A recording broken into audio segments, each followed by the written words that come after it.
The House of Mystery presents Inside Writing, the radio show where authors discuss their writing process in all genres. Okay, we are back in the House of Mystery, and it's another great day. Everything good is happening to us today. That's right. That's right, Al. We're taking no more emails for the weekend, and we'll start over again in a week. Oh boy! So there we go. Now, of course, I'm Al Warren, and old Dave Martino is over there, still dressed up like the monkeys, still partying. That's right. I haven't stopped. I'll give you a few recipes for drinks if you want. Oh, perfect. Yeah, he goes straight from the bottle. You know? Well. Yeah, just give me a bag. Okay. Take the bag over the bottle. Yeah, he doesn't even wait for the box. No. Oh, this is terrible. Starting out already mean. I'm going to get more emails again. That's right, mean. That's okay. I'll just let it out. Let it all out. Let all the steam out. Okay. Where do I start? No. Anyway, today we are here, and we're going to be talking to our guest, Cathi Stoller. Thanks for coming on the show. Oh, thank you for having me. I'm very excited to be on your show. Well, I'm glad somebody is. We're trying for that. Well, this is interesting. Now, you've written quite a few books, and I know, let's see, the one that I got, I think it's your newest one, is the Straight Up. Yes. Murder on the Rocks Mystery. Okay, so that's Murder on the Rocks Mystery Book 3. Yeah. So how does that? So this is the third book in this series. Yeah. How do you get to write and do a series of something like this, like of crime? Do you have it all in your mind ahead of time? No. I mean, I started writing the series because my husband was in the restaurant business for a really long time, and I used to hang out there, various places that he managed and worked at, and I got to know all the people, and some of them are in my book, but they're not bad people, they're all the nice people, and I just decided it would be fun to write a series about a restaurant and the bar, and I wanted to have a female protagonist, so I picked Jude. And the first book, she's helping out her friend and her landlord, who's like her really good friend. And there is a murder at in his apartment, but it leads back to the co-op food bank where he works in the Bronx. And so he asks her to go undercover there, and she's working in an accounting department, and she knows nothing about that. So she solves the murder. Actually, there were a few murders. And then I decided that, well, that was sort of about, people stealing, corporate stealing and things like that. And then I decided I wanted to write another book, and that is not Straight Up, Last Call. And that started with serial killers. And this new book, Straight Up, that's also continues with the serial killer theme. One of them got away. Let's just say that. And they always do. Yeah. You don't really know who they are. You two could be serial killers. I don't know. Anyway. What do you think? What I do in my spare time? And that's I don't know. I have the three names. Yeah, he's the three-name killer. Three name killers. Yeah, so. Well, yeah, but these. Okay, so first of all, these are great names for the series, and you can just definitely tell it's, you've got a bar influence here. So, is this centered in a certain location, like a bar? Oh yes, it is. I mean, Jude owns the Corner Lounge on Avenue B and 10th Street on the Lower East Side of Manhattan, and she lives in the building, and her landlord, as I mentioned, is her very good friend. And he's a patron of the bar as well. So most of it, except for the parts in the Bronx, take place downtown on the Lower East Side. And so she kind of works in things around there in that neighborhood. So you must make the bar an actual character then. It is. I really feel like setting is tremendously important in a book. to me, it's like the best supporting actor or actress in a movie. It kind of pulls the whole thing together, I think. And within that framework, you can do a lot of things. You know, you can add people, take people away, or I just think that setting is very important. Well, especially in this book, because a lot of it takes place at the bar. Yeah. Well, this is the book I have up on my screen, which I know nobody will see. That's that's the second book. Straight Up is 3, and I'm working on book number 4, which is called With a Twist. And that's actually going to take place on a cruise ship. We're going to make Jude take a vacation. And, right. Get away from all the murder. She'll have murder. Ship and she'll get COVID. She'll be stuck no COVID. All of these stories take place before COVID. Well, I guess I should say that. I didn't really want to, after living through it, I don't know if you feel the same way, but I just didn't really want to write about it. I didn't want to. No, yeah, of course not. No, I mean, and not only that, the thing is, it's not really a resolved issue of how things are going to go in the future. Like, we still don't know. There's a lot of issues. So, at least it's too much in the air, and I wouldn't want to do that. But, and when I write it, we're talking, it's an event that really happened, and I try to put together as much of the information as I can get out there so you get the story. So I don't really get to choose a location that it's going to happen in, or who's going to do it, or who's going to be involved, and how they act and react. Whereas you have to do that for the whole book. Like, you're doing the characters, the setting, the murder, the mystery. You have to put all of that together. So that's what I asked with the series part. So this is book 3, and you're going to do book 4. Is when you started this series back in book 1, like when you were writing it, somewhere in the back of your mind, did you have an idea of where your character Jude was going to be in 10 books, let's say, or down the road, how it was going to end, so to speak? Oh, I didn't, honestly. I just knew I wanted to continue her and the other people in the books and the bar, because I really like the atmosphere I created with the bar and the restaurant. And I'm a pantser. I guess your listeners know what that is. I don't really plot hardly at all. I just start with something and I think about it, and then I think, oh, what if this happened? And sometimes when I'm writing, something will just kind of occur to me that this would be a really good fit here, and I can work it in again later. So that's kind of what I do. But I didn't really think that, I didn't think so far ahead. I don't think there's going to be 10 books, so I think I'm going to move on after book 4. I have some other things I want to work on. Well, you never know. It's true. You never know. But I didn't think I would write 3. I mean, I've written 3 before, but they were the 2 main characters were the same, but all the stories were very different. This is a little bit different because even though the characters are the same, a lot of the setting and the story continues. Well, your main character is an amateur sleuth. What made you interested in going that route instead of maybe a more professional detective? I just thought it would be interesting to have this young woman who has really had no interest in sleuthing or catching murderers, and she just finds herself in this position.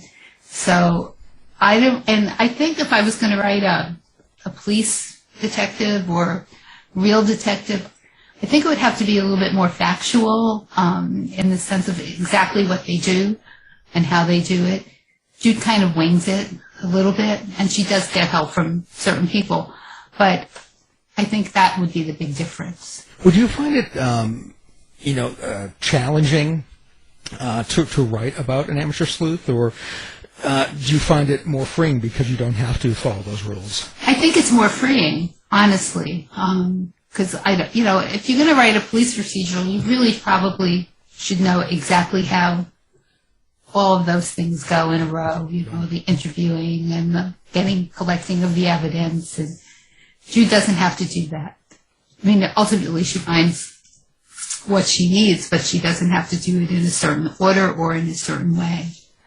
I did write a series, the Laurel and Helen New York Mysteries. That was my first series. One of the people in that was a private detective, and the other the other main character was a magazine editor. So they kind of, I did it from different points of view with them.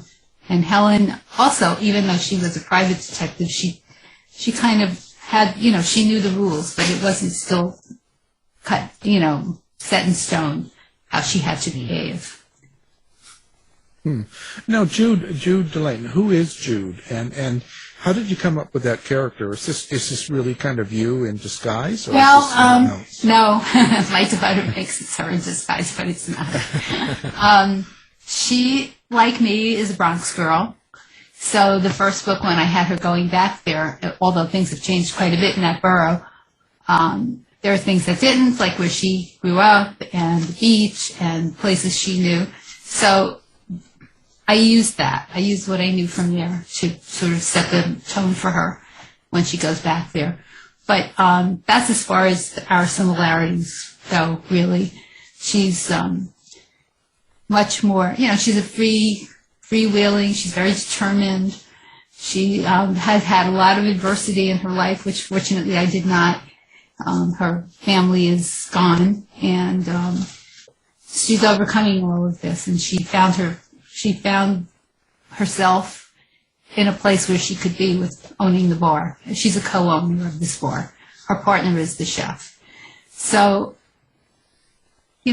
I guess I used all the things I learned at the restaurant from going there and seeing my husband and his friends, and they became my friends as well.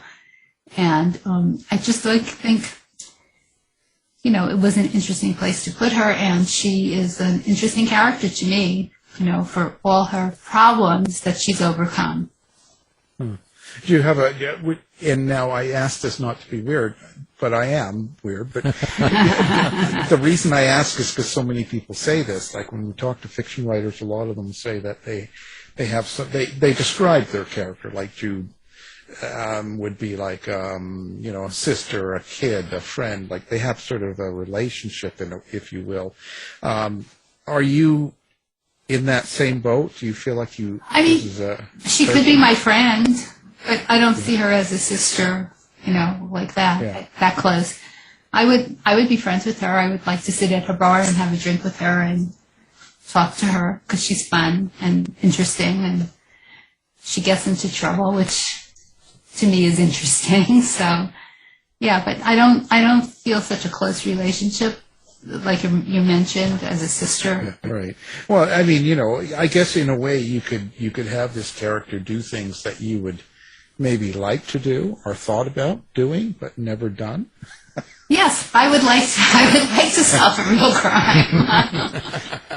Well, yeah. I don't know that I would be able to, but I would probably like to. I mean, I walk down the street, and I'm a terrible eavesdropper, and I hear snippets of conversations, and I say, ooh, what are they talking about? Like, is that going to be something good, something bad? Of course, I don't really act on it. But I am right. Another book I am going to write is about a young woman who's a serial eavesdropper, and she overhears a plot to commit murder, and she gets in a lot of trouble. So that will be fun, I think. There you go. But, it's just like, well, and you can solve a crime, and nowadays anybody can. You got Dog the Bounty Hunter. It's a free-for-all. I guess. Right? Well, really, in Manhattan, I guess I could find something nearly every day. But, I'm sure. There's a lot of activity. It's just for the mere fact that there's so many people there. Yes, exactly. Right? I mean, that in itself. So what's your kind of underlying, or do you have an underlying sort of subtext or an idea that, when you end the book, do you hope people get something out of it other than just the main story itself, like the killing or the mystery? Yeah, I hope they get, hope they get to understand a little bit about my characters' personalities, because I don't know, probably other writers have told you the same thing. They become real to you as you're writing them, almost. Sometimes it feels like they're saying, oh, I don't want to do that. I want to go over here and do, X instead of Y. So, Yeah, I'd like people to see that, justice is served in a way, and that these people are good people and continue.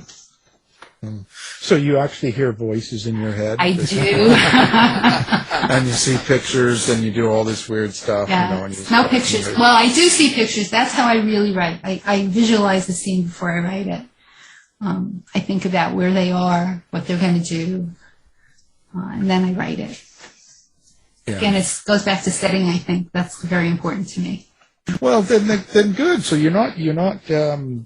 They're not. The voices don't tell you to do weird things. Do they? No. Okay.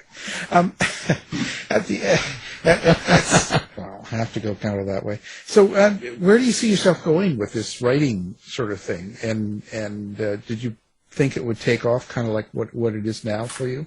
Well, I see it continuing, so that's a good thing. I was an advertising copywriter for a really long time, so when I first started, I was afraid that I wouldn't be able to write something of this length, like a full-length novel. I've written a bunch of short stories and gotten some awards for them, but I didn't start with short stories. I started with a novel. And it was a big change, going from writing a 30-second TV commercial or a couple of paragraphs for an ad to writing, 300 pages.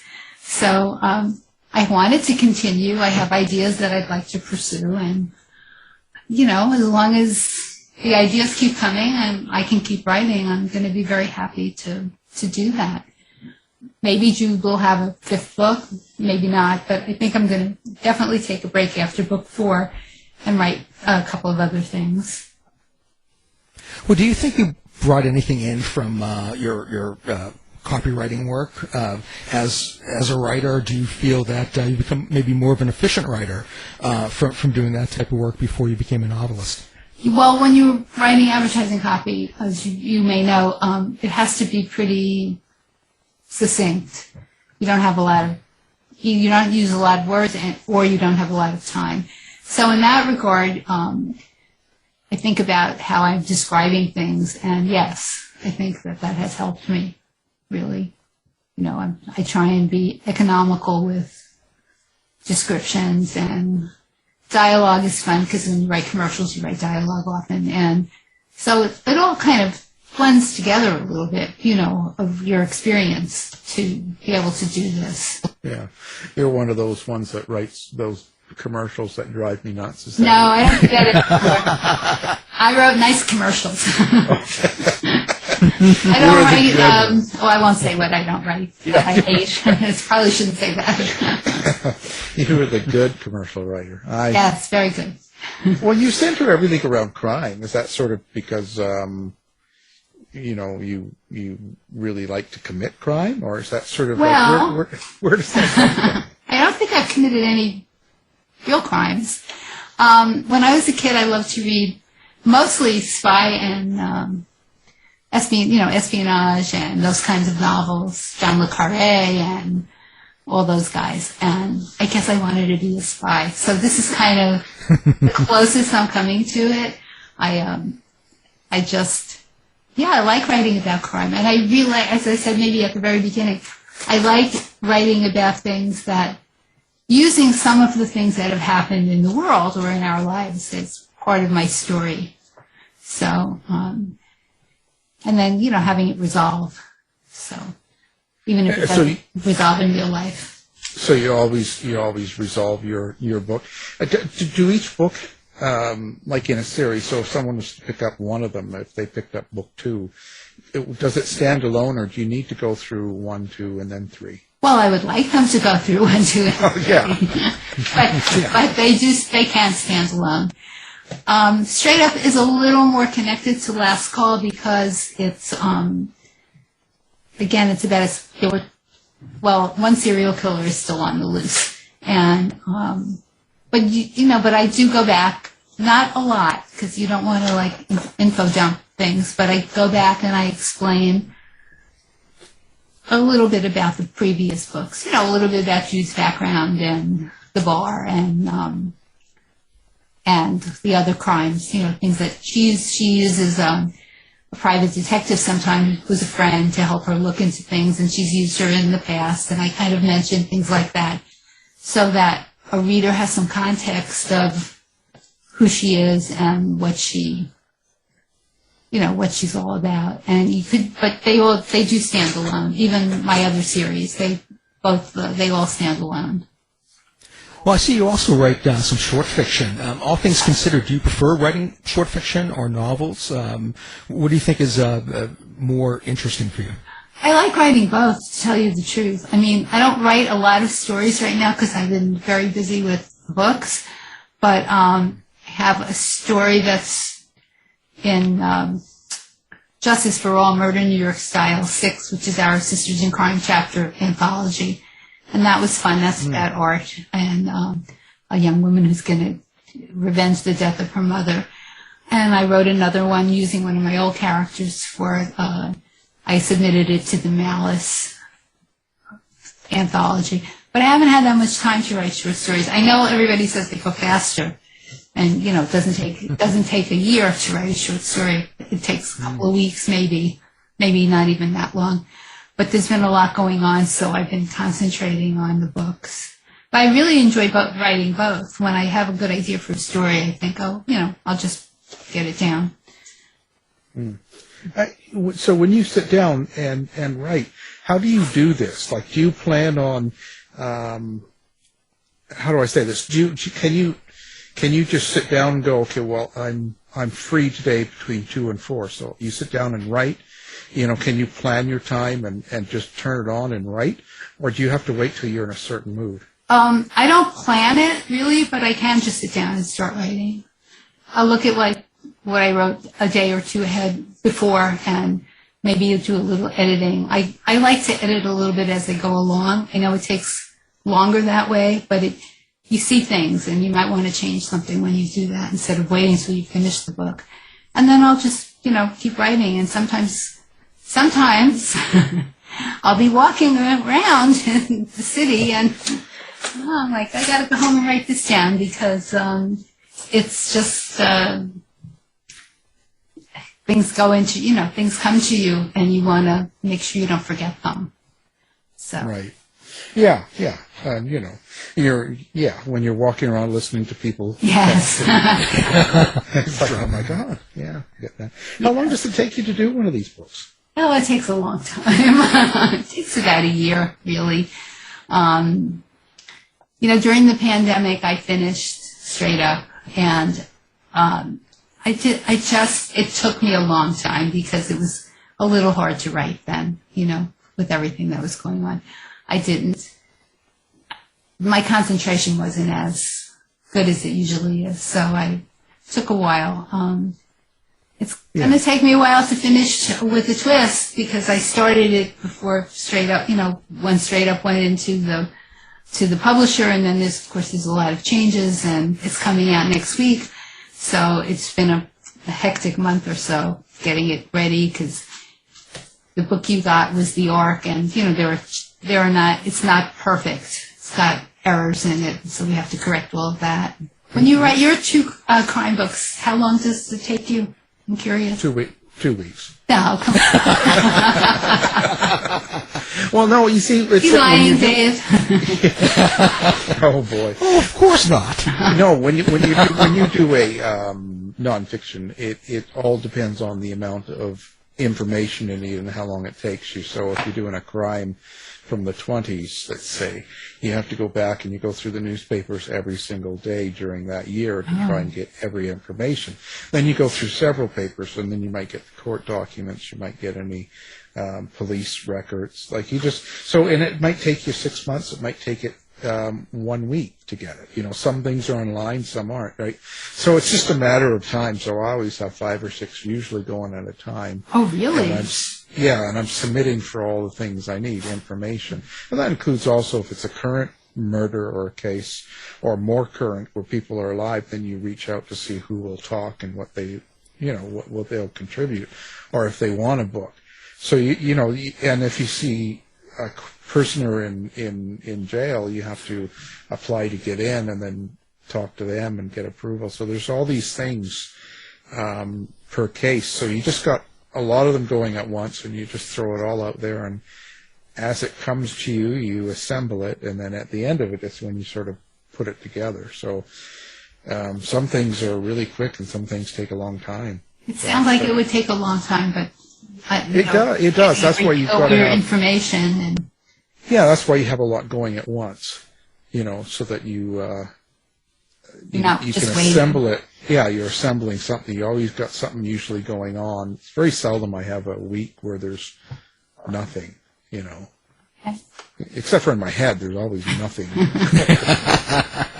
I was wondering, since you have a bar theme in some of your books, do you have favorite spirits or cocktails? Or I made up some, for my books. Okay. I didn't, and I put recipes in the first two, but I decided not to put it in straight up because I made up the food too, and it's kind of elaborate food, and I'd have to really do some more research on it. I want, if someone is going to actually try and make that, I want it to be right. But the drink for last call was cherry bomb. And the drink for Bar None was the jalapeno envy, which is like a margarita with a lot of jalapeno pepper. And the drink for Straight Up is called the Spring Solace, and it's Prosecco and vanilla vodka with a float of blueberry liqueur on the top. So it's fun. It's fun to make them and try them. Well, yeah, of course. Well, Dave's probably got lots of recipes. I make very simple drinks. Yeah. Well, I really just basically drink wine. So, but I like to, for the book, we want it to be a little more exciting. So. Yeah, it can add a certain flavor. No pun intended. So COVID really sort of messed with you a little bit in writing, hey? Like it was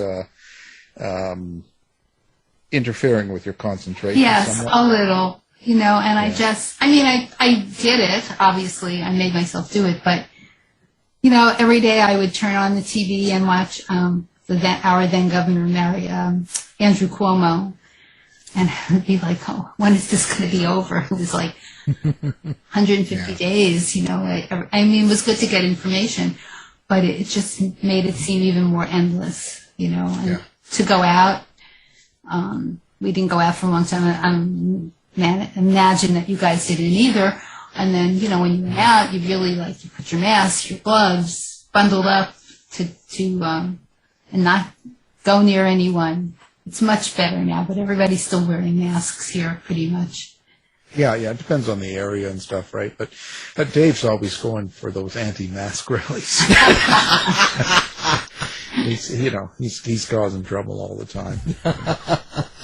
He's a little bit of a nutball, so we keep him in the basement. I'm chained in the bottom in the basement of the House of Mystery. Yeah, we can't let him. Yeah, no, it's all. I just wonder, but I wonder if during that, I wonder if you look back at this in 10 years and you look back at what you were writing, if it'll be a little bit darker or a little bit more moody than you probably thought it was. Well, I wouldn't say these books are dark, but there's serious crimes in them. So, maybe that. But honestly, I kept them all before pandemic started. I started with it I guess the first one was 2018, even in the book, the time frame. And then these three, it was January of 19, and then the spring, and then September of that year, before we had quarantine and all of that. So I don't think I write very dark things, and I don't think I could, but you never know. Yeah, no, I just wonder. Yeah, well, yeah, you might really get into it, right? You have a torture going on. Who are your influences then? Where does it come from for you when you write these kinds of mysteries and crime influence and stuff? Do you have other writers? Or? Well, lots of really good writers. Allison Galen and Wendy Corsi-Stav, and let me think who else. Laura Lipman, people like that. And then again, as I said, I always enjoyed the espionage and spy stories. And my middle series, the Nick Donahue Adventures, that's more like a James Bond kind of book. Although he's not a spy, he's a gambler, a professional gambler, and he just loves getting in all this stuff, in trouble with crooks and people like that. But I guess I've been influenced, and you know, the usual, like Agatha Christie. I mean, she's the master of plots. She has great plot. Every one of her books is different.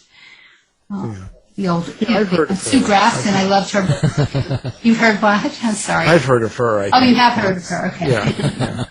Yeah. I think she did that. I think she's written a book or two. Yeah, a few. Yeah. Yeah. Well, you were supposed to say the host, and you're supposed to say Dave. Dave and me are writing. It's a big influence for you. Oh, I'm sorry. Alan is a big influence for me.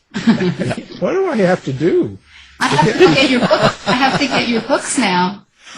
What do I want to have read your one do? about the serial killer. I know there was one that I was looking online, and it was, I can't remember the name of it right off now, but I'm going to look again. I don't know either.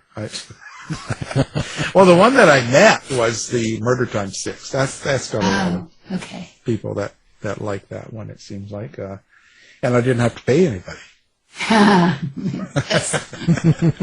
That's good when that happens. Do you walk around and think, Yeah? who's that person? Do you think they could commit a crime or? No, you don't do that? because it seems like the most times when you meet people that have actually done these things, if you saw them on the street for the most part, or they were your neighbor, you would never know it. I know. I understand that about serial killers. I learned that when I was doing, more research for my books. They really could be anyone, and you would. Yeah, because the truth is, like, how they make it on, like, Silence of the Lambs, and things, and some of these, they make them look so, they're real elegant, good-looking, smart, sophisticated, all that sort of stuff. And nothing like that is ever true. They're all needy. Yeah, no, they're just average people. They can be geeky, they can be normal, they could just be... it's all types of people. In fact, you could pick any 5 serial killers and put them in a room with regular people, and if you didn't know they were killers, you probably wouldn't. They're just average people. That's the only thing I can say, is that I've never met anybody like what Silence of the Lambs guy. So I don't know. Yeah, that character's pretty scary, actually. Yeah. Yeah, and when you see the real character, or when you hear about them, you find out they're not even anywhere near how they're described and done in these shows and stuff. So it's kind of it can be disappointing in a way. But now, if someone was to pick up one of your books, which one would it be? Like, if you told someone to find out about you and what kind of writer you are, what book should they get? Oh boy. Well, the books the first 2 series are kind of out of print. They're available a little bit on Amazon because I guess they have copies. But I would think that maybe Keeping Secrets, which is my 2 protagonists, a detective and a magazine editor. I think could find out a little bit more about me, because I think I put a little more of myself into the detective Helen, into her character. And again, they both live in the city, so that's, where I live and wander. So I think those books, which I'm going to reissue in case anybody's actually interested in them, but not till next year, because I haven't had a chance to do that. When you're done writing for the day or in between books, do you do anything to relax, to recharge?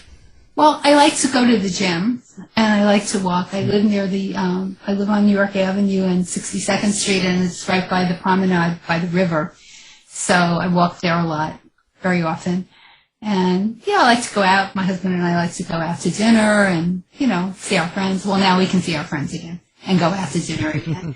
But those kinds of things, yeah.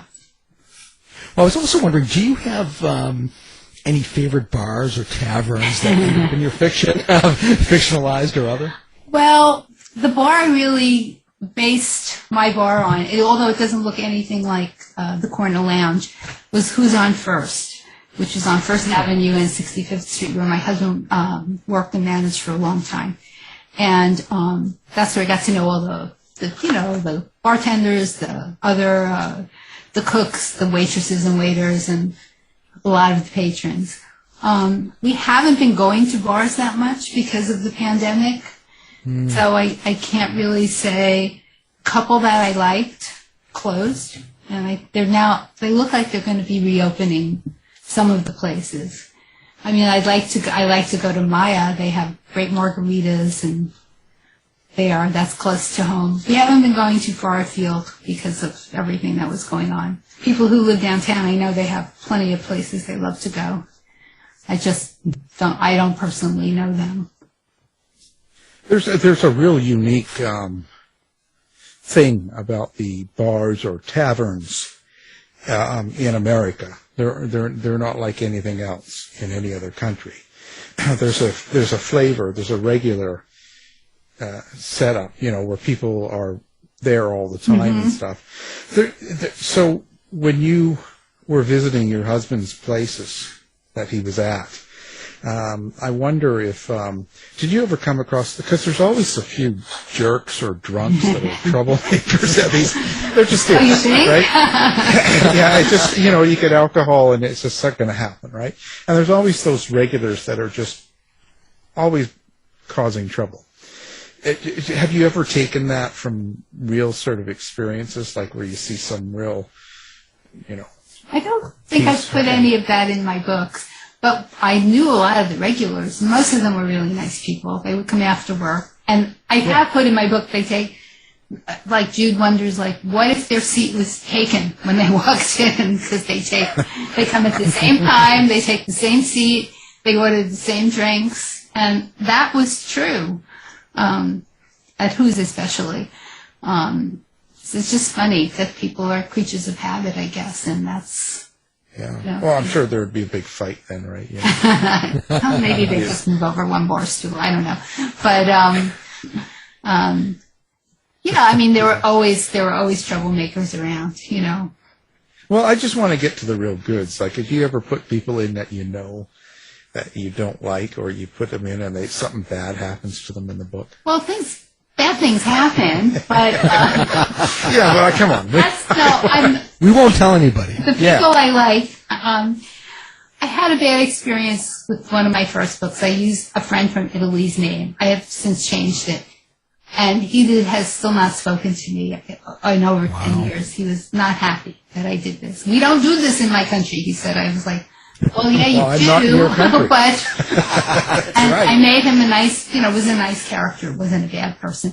So now I ask people, is it all right if I use your name? And they all are so happy. They don't care. I could make them a killer. They don't care. But yeah, unless you made him some really weird, perverted nutball. No, I made him, I made him, the owner of a beautiful villa with gorgeous artwork and helping my heroine figure out things, but what didn't work for him. So, but in this new book, maybe he was a gangster. No, he isn't. Well, I don't know. In the new book, I'm using the names of several people from Who's on First, who I haven't used in other books, and they are so delighted. And I gave them, nice roles. I didn't make them the bad guy. All the bad people, like the killers, I make up those names. So. Yeah.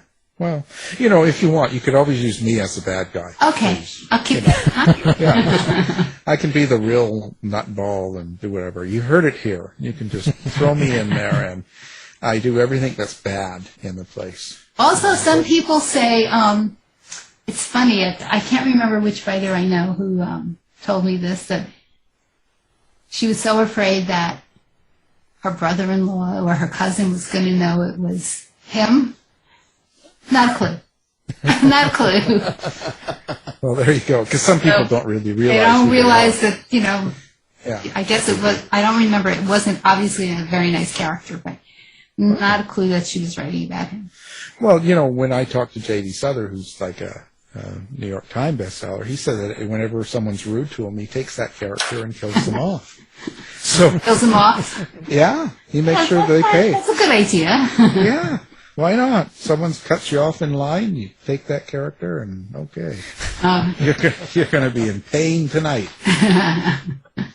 You could do that every minute if you're walking out on the streets here, if someone cutting you off, keeping their horn like crazy and playing their radio so loud that you just want to say, why don't we give him a flat tire now? Yeah. Well, see, now we're getting to the deal. So how many people did you flatten tires on? I wish I could, but I don't have that little magical power.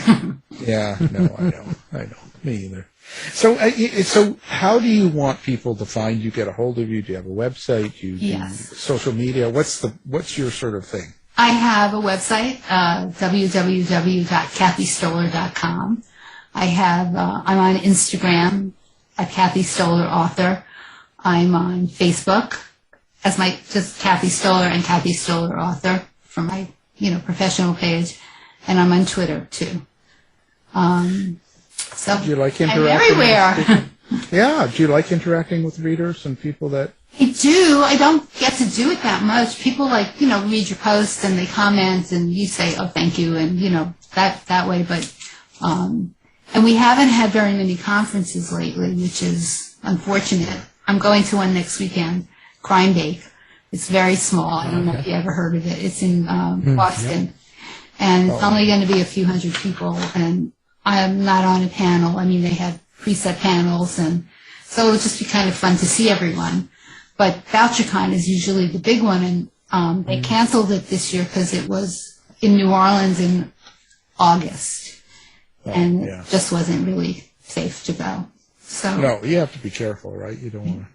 But I love that because you not only do you meet other authors, like that. I mean, that's like how I met Alan and some of the other people that have been on your show, or through Sisters in Crime or Mystery Writers of America. When we have meetings that you can go to in person, you get to meet everyone, and talk to them. But that obviously hasn't been happening lately. No. So, now, your Sisters in Crime. What? Just for people that they don't know what that is, what is it? It is a national organization, and it's sisters and misters. It's not just women, but it is mostly women. It's to help promote writing and women authors, and they do a lot of good things for the communities that they're in. And we have a New York tri-state chapter. And we have lots of guests. I was on the board for a long time, and I resigned this year. And we have people who would be of interest to writers. I mean, I had invited a female private detective. We've had the FBI. We've had other private detectives. We've had poison expert people. We have people who've written different kinds of books, true crime books, and it's just a good resource. It's a very good resource. Well, now we will. I'll have to give them your name because I'm not on the board anymore. But they would probably like to talk to you. Actually. Yeah, it put me away. I know. You have to come. Well, no, we've been doing the meetings on Zoom, so that could work. Well, when things are normal, I don't mind traveling. I travel around a lot, so but not the last couple of years. Yeah. I've been, it's just sort of not been happening. But that's okay. Things will get better. Oh, I really hope so. It's hard to feel how it's going to be. I mean, I know that doesn't really make sense what I just said because you don't know how it's going to be. But it just feel like, is it going to be all right? I know it's going to be different. I think. Yeah. But well, we have to get used to change as it is. Yes. And realize that it's always going on and it's not always good. Sometimes it's change that we don't like, but sometimes that's how it is, Right. But that's what makes it exciting, and that's what makes people like you write books. Well, we draw on what we see and what we know. There you go. See? Well, It's been a real pleasure Thank you. talking to you today and having you on the show. Now, the book we are talking, now you have to get this book because it's the best book that you could possibly buy. It's called Straight Up. It's a Murder on the Rocks mystery. It's book 3. And, of course, you want to get book 1 and 2 because, you don't want to miss all the excitement that comes before book 3. What's the point, right? So, and you can't call yourself a reader of crime if you don't have these books. So, anyway, that'll be up on our website. And our guest is the author of these books, Cathi Stoller. Thanks for being here. Oh, thank you for having me, guys. It was really fun. Thanks, Cathi. Enjoyed it. Thank you.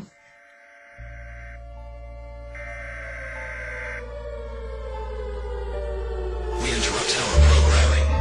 This is a national emergency. Important details will follow. Are you prepared? Legacy Food Storage. The best way to protect your family is by being prepared. Go now to legacyfoodstorage.com. Use coupon code HOM15 now for 15% off. Quick, go!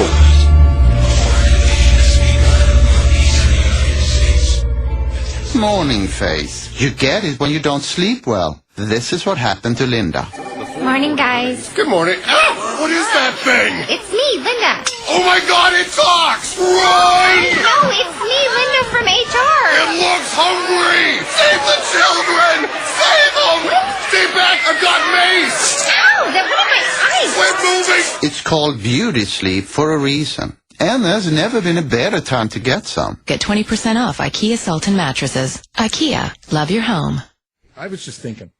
Okay. You were thinking? Yeah, I know. It's not normal for me.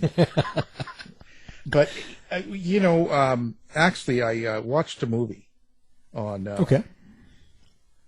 It's on Prime. Okay. Last night. Okay, so I haven't... it's called Voyager. Oh, I've seen that. I haven't seen the movie, but I've seen the yeah, because it's new. It's 2021, and it's got a big star in it, or a fairly big star. What's his name? He's Irish. He's been in so many movies. Should I look it up? I'm trying to think of his name now, but he's been around. You'll know him. Colin Farrell. Oh yeah. Yeah, he's been around long. He's been in everything. Yeah. Yeah, and he's kind of, been around for 20 years probably now. So he's kind of the main star in it. And the movie's okay. It's enough to keep you going. Mm-hmm. But at the end of the movie, you realize that you've just watched a space version of, that real... Jeez, I can't even say that. See, I'm just a mess today. You're a mess. I'm a mess. Terrible.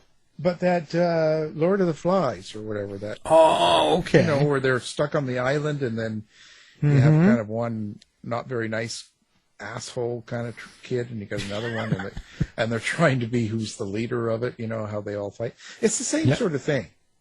Because basically Colin Farrell doesn't make it over years. After 10 years, he dies. He's taken a group of kids up there, and they're on their way to a new planet. It's going to take him 86 years, so he's supposed to be their guide and parent, sort of. And as they grow up, they'll have kids. They'll have kids that'll make it to the planet, because of course Earth is doomed, Yeah. And so then of course they have the same sort of Lord of the Fly battles over who's supposed to be the leader when he dies. Yep. So it's kind of it's kind of at the end of the, you realize that, I think I've just seen that. You've already seen it before.